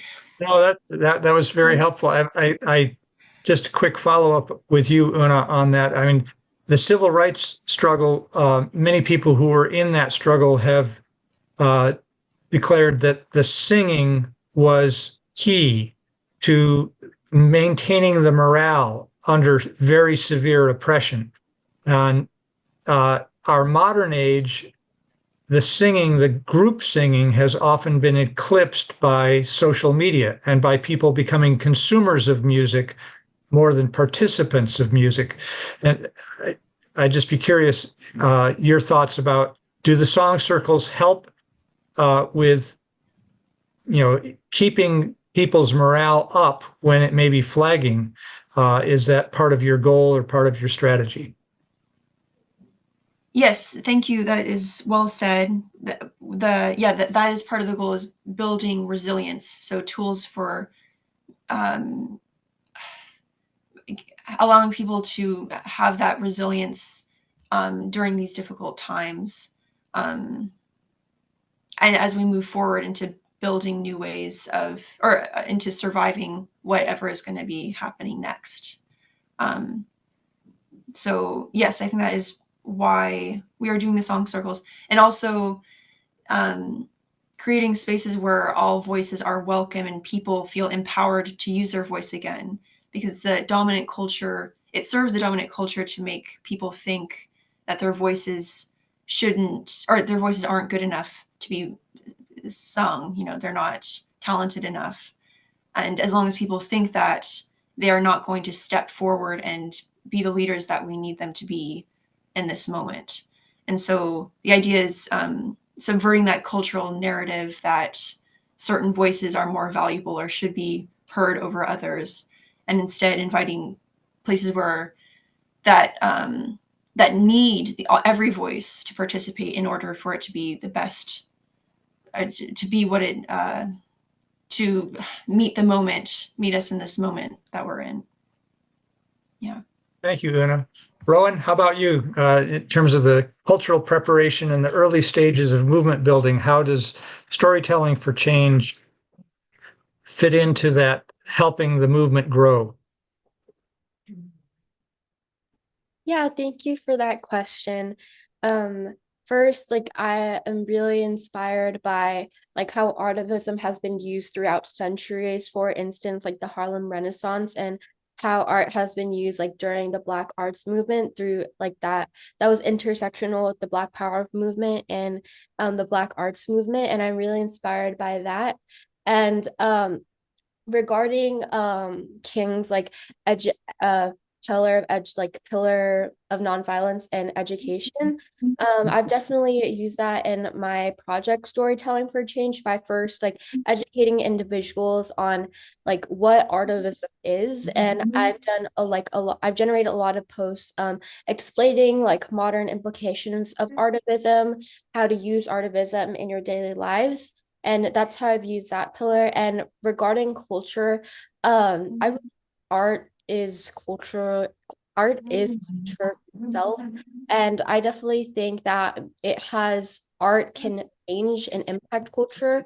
Like, for example, a lot of people create like artivism on the intersections of culture and identity. Like, for example, the Babaylan, which showcases cultural expression or LGBTQ plus expression before colonialization, which like brings awareness to the past that's often colonized and often not spoken about.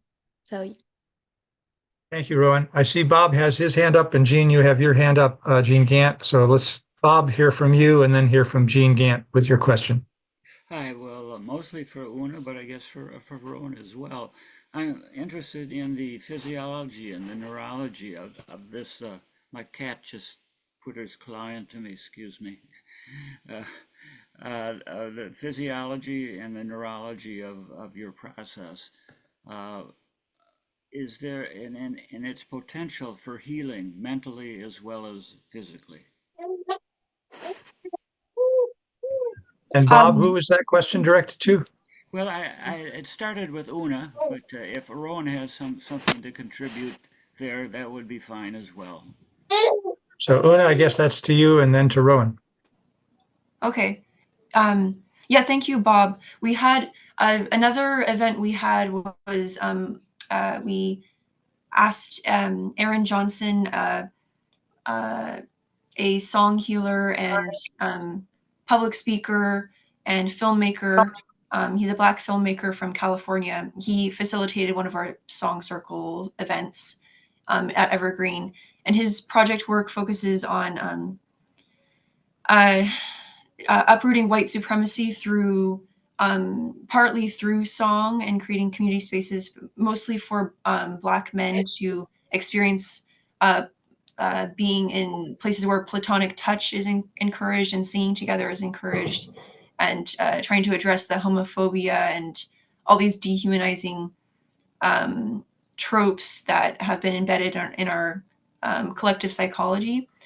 And he was naming in his presentation how there is kind of we need more research around this topic of what are the actual physiological effects of singing in community, and how this research would really help in getting these events and activities to be better funded and more widely used and legitimized as practices for collective healing. And so, yeah, I'm personally super interested and excited to see how more like universities and research institutions can start looking into the questions you were asking, Bob. So yeah, I'm sure there is some research out there, but it's definitely lacking and we need more. Yeah. Thank you, Oona. And I'm sorry to do this, Jean. I'm going to have to cut you off because our time is up. We are now at 11:50 and moving ahead onto the last part of that agenda, which I believe, yeah. And Kayla, are you doing this here? Sure. Okay. So apparently my daughter Kaeley is going to present music, and hopefully she'll be able to sit here in the chair and you'll be able to see her. Can you check? Hey, it's fine. Was someone else cut off though? Okay. Do put it on time to put it on speaker. Oh, someone is sharing their screen. Okay, well, hello, I'm Kaeley Pruitt-Hamm, and I was a peace activist trainee, aka Mike Yarrow Peace Fellow, way back 20 years ago now. It's about the anniversary in July 2020 or 2005. And I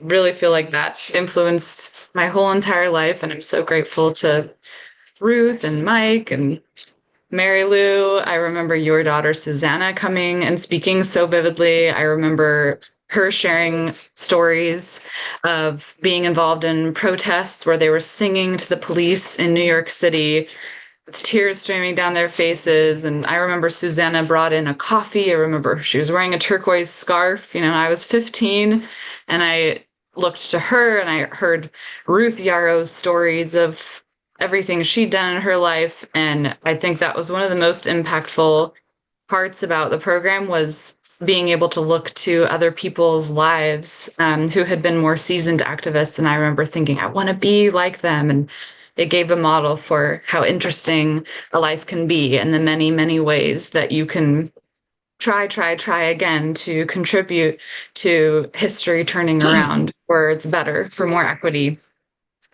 So I am very grateful. Oh, Jean, did you have something to say?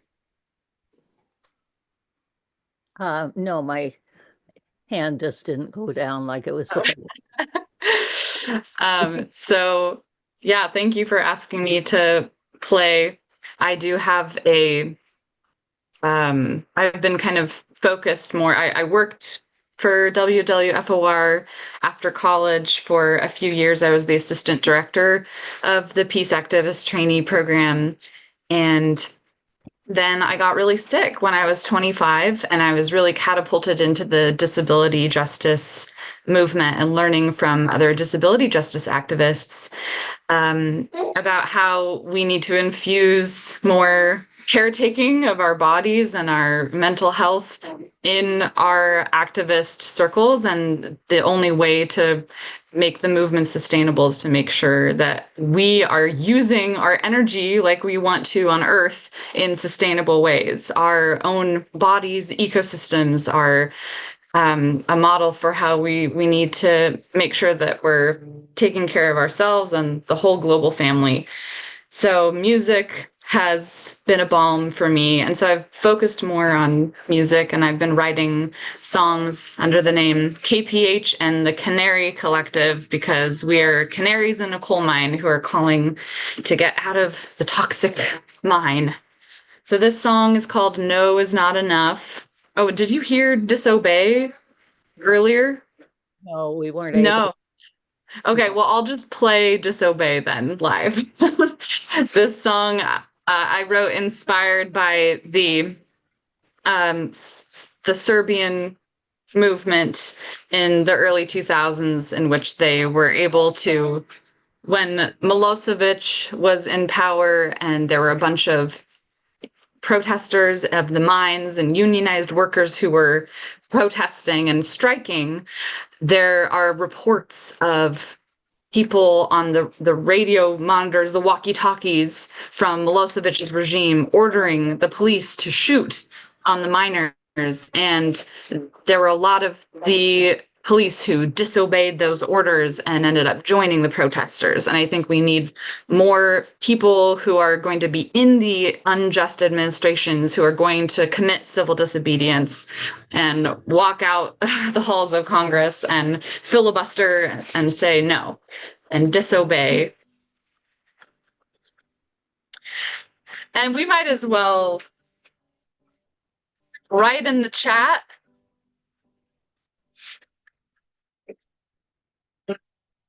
just what you want more of in the world. We're going to disobey hate. And what do we want instead? And what do you think if we asked the ancestors who were part of social movements that were successful, what advice they would have? My baby is having his own protest. What advice would our ancestors give us now for this time?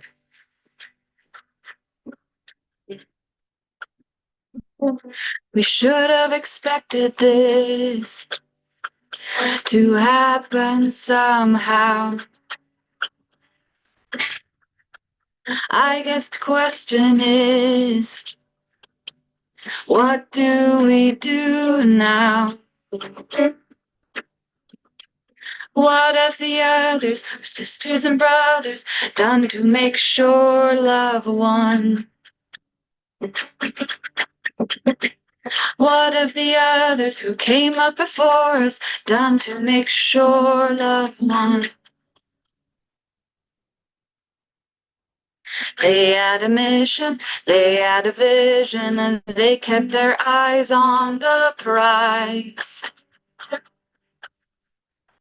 If that is lost and the means become ends, then the people's permission dies. If they could speak now, whisper in our ear, tell us for today. I can't imagine, but if I imagined, I still believe they'd say,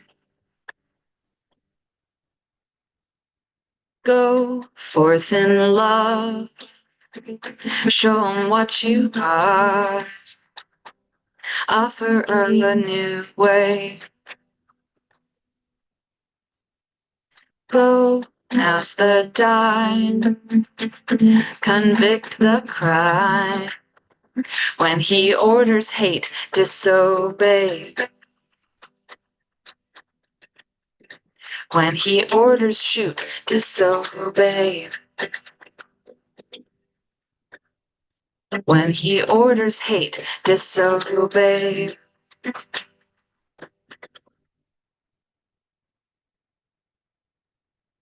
Remember, a chair is only so sturdy as one of four legs that hold. An office and cabinet only so strong as one of four legs they fold. You've got the power, don't play by their games. Choose your own better rules. They may have money, tanks and tall towers, but we still got stronger tools. Go shake things up, make it look fun. When he orders hate, disobey. Go, now's the time. We've had enough. When he orders hate, disobey. When he orders shoot, disobey. When he orders hate, disobey. Love is the only way. Love.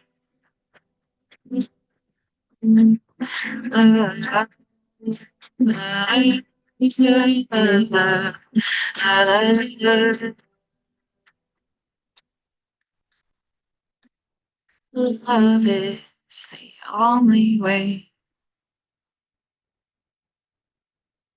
Thank you.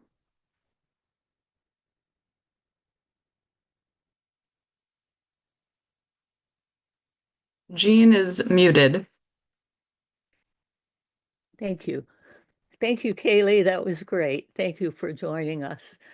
And it's wonderful to have you able to be back doing things more. And for those who didn't see him, Kaeley has a 4-month-old baby, which has made this whole event complicated. But apparently he's behaved quite well. So would you say that, Kaeley, that Oliver's been our support? So He has very supportive grandparents who are helping. and this is the ending of our formal program, and I think David was going to say a few things, but I'm wondering, Bruce, if you want to say anything about the MYPF program in general for a minute or two before we end. We're gonna go get him. He's with the baby, but did Rowan have something to say? I heard you were maybe gonna finish out.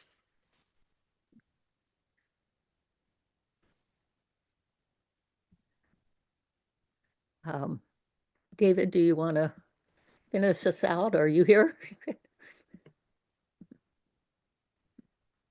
I think Kaeley was referring, Jean, to your question for Rowan. Oh, okay. And I did put it in the chat. So let's see, maybe I could read it from the chat if my eyes will work, or somebody else who can see the chat could do that. Oh, okay. Oh, Rowan, my question was about whether you'd be interested in connecting with some of our artivism, I misspelled, groups in Olympia. Cindy Corey from Rachel Corey Foundation is here and knows about arts forces and some other artists here who are doing some powerful work. So yes, I'd definitely be interested, and thank you for that. And I responded to your comment with my email address. thank you. Thank you. And Bruce is back. Good. Yeah, I just wanted to very quickly note for folks that the Mike Yarrow Peace Fellowship Program will be doing our next cohort this next year. And the intensive training is going to be over Labor Day weekend, August 30th, 31st, and September 1st. So we're going to be starting a little bit later, and I think we may be extending the deadline, but we've got 6 people that have applied so far, including some of the current MYPF that are reapplying for next year. But the deadline currently is June 1st, but we have extended, since we now have the intensive training set later, we may move that back to give ourselves more time. All of that by way of saying, if you know of young people ages 14 to 23 that you think might be interested in applying and being a Mike Yarrow Peace Fellow, please steer them to the website, WWFOR.org, and the application is there, or the links are there for being able to get to the online application. Are there any other questions for the Mike Yarrow Peace Fellowship portion of our program? Bruce, I do see that Moji Aga has his hand up. Okay, Moji. Hi, thank you so much. It's wonderful to hear young peace folks who are artists. I have Persian lyrics on Imagine, on John Lennon's Imagine, and I would love to have some young, people who are driven by their hearts, not by superficial stuff, to sing the Persian Imagine as a way of helping an Iran peace project that I have put together. And so thank you for using art, because art is sacred, and that it's a way of connecting hearts together as opposed to just minds. And the heart is where we connect to one another in the most primordial, most profound way. And Thank you so much. I also work with these chambers of compassion that I hope that you, Bruce, could, contact me so I can give more information about what these chambers of compassion are. Thank you. I will try to follow up with you, Moji. Thank you very much for that. Thank you. And David, I think I'm going to turn this back to you now for moderating the close. Thank you very much, Bruce. Thank you for taking over and what you've done today. I appreciate that. And thank all of you for participating today in less than ideal circumstances with technology, but you guys are all troopers, and I really do appreciate you. So I just want to share that I want to send out a shout out to a really strong appreciation to all of the people, all of you who helped plan this event, including Bruce and Janice Pruitt-Hamm, Mary Hansen, John Rep, Vivi Bertram, Jean Gandela-Estrada, Reagan Unso, Bill Dole, and Kaeley. Thank you very much. And I must say a strong shout out. I don't think this could have happened without Jean Buskin. So again, Jean, you've done a wonderful job. So, and I just want to say that we'll be sending out evaluations soon. And if you want to just write in freehand with that, I think that some people, I understand, just want to write comments and not be channeled into a question thing. Feel free to do that. And thank you all to the MYPF folks. Yeah, this has been great. So With all that, again, we're just going to go into, if those of you who want to, we're going to go into informal discussion for a bit, about 12:45, maybe 12:50, since we're starting a little bit late. So feel free to go or feel free to stay, whatever your dread is. So thank you again for being here.